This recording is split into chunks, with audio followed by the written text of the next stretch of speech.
ایران اسرائیل جنگ کے پہلے مرحلے میں اسرائیل نے ایران پر جو فوجی برتری حاصل کر لی تھی، ٹائمز آف اسرائیل جو اسرائیلی اخبار ہے اس کی خبر کے مطابق یہ اسرائیل کے مؤثر جاسوسی نظام کی وجہ سے ممکن ہوا، اور اس اخبار نے اس بات کو تسلیم کیا کہ کیتھرین پیریز شکدام اسرائیلی جاسوسہ تھی، وہ جاسوسہ جس نے ایران کے دل میں نقب لگائی، بیویوں کی معصوم باتوں سے ان کے شوہروں کو مروایا۔ یہ جاسوسہ فرانس میں پیدا ہوئی اور برطانیہ میں اعلیٰ تعلیم حاصل کرنے کے بعد برطانوی نیشنل بنی اور برطانیہ میں ایک خاتون صحافی کے طور پر سامنے آئی۔ کیتھرین نے اعلانیہ اسلام قبول کیا اور ایک یمنی نیاد برطانوی سے شادی کر لی، اور 2015 میں طلاق کے بعد وہ ایران کی سرزمین پر قدم رکھتی ہے اور ایران میں اعلانیہ تشیع اختیار کرتی ہے،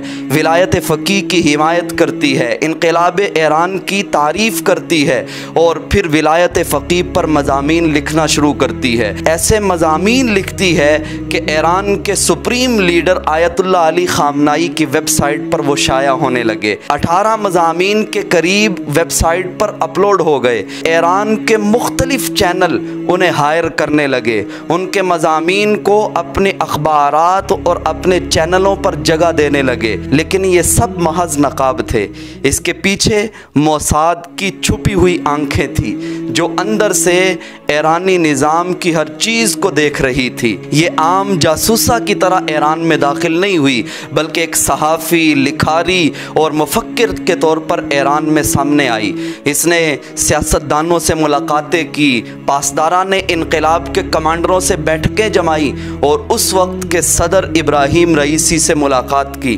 صحافتی تحقیق کے پردے میں حساس علاقوں تک رسائی حاصل کی، مگر ان سب میں جو خطرناک محاذ تھا وہ خواتین کی نجی محفلیں تھیں۔ ایرانی حکام، اعلیٰ افسران اور پاسداران انقلاب کے کمانڈروں کی بیویاں، سائنسدانوں کی بیویاں، یہ کیتھرین پیریز شکدام ان کے قریب ہوئی، قریبی تعلقات بنے اور پھر وہ انہیں اپنے جیسی ایک بہن ماننے لگے، اور پھر روزمرہ کے معلومات، باتیں شیئر ہونے لگیں، حتیٰ کہ شوہروں کی پسند ناپسند، ان کی سیکیورٹی اور ان کے کام کے بارے میں باتیں ہونے لگی۔ ہر لفظ ریکارڈ ہوتا تھا، اسرائیل پہنچتا تھا، وہاں موساد کے ایجنٹ ایک ایک لفظ کو کاغذ کے پیج پر اتارتے تھے، اور انہی معلومات کی بنیاد پر ایران کے اندر سائنسدانوں، پاسداران انقلاب کے کمانڈروں اور اعلیٰ افسران کی ٹارگٹ کلنگ ہونے لگی۔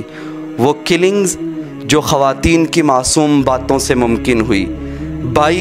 اپنے بھائی کے بارے میں جملے موت کے پروانے بن گئے، لیکن جب اس پر شک ہوا تو یہ ایران سے فرار ہو گئی، لیکن تب تک یہ ایران کو گہرے زخم دے چکی تھی، ایسے زخم جن زخموں سے آج بھی پانی رس رہا ہے، آج بھی خون ان زخموں سے جاری ہے۔ انہی معلومات کی بنیاد پر اسرائیل نے ایران کی جوہری تنصیبات، حساس علاقوں اور اعلیٰ فوجی افسران کی رہائش گاہوں کو نشانہ بنایا۔ کیتھرین پیریز شکدام کی داستان صرف ایک جاسوسہ کی داستان نہیں، بلکہ ایک ریاستی سیکیورٹی کی ناکامی کی ایک خطرناک تصویر اور جھلک ہے۔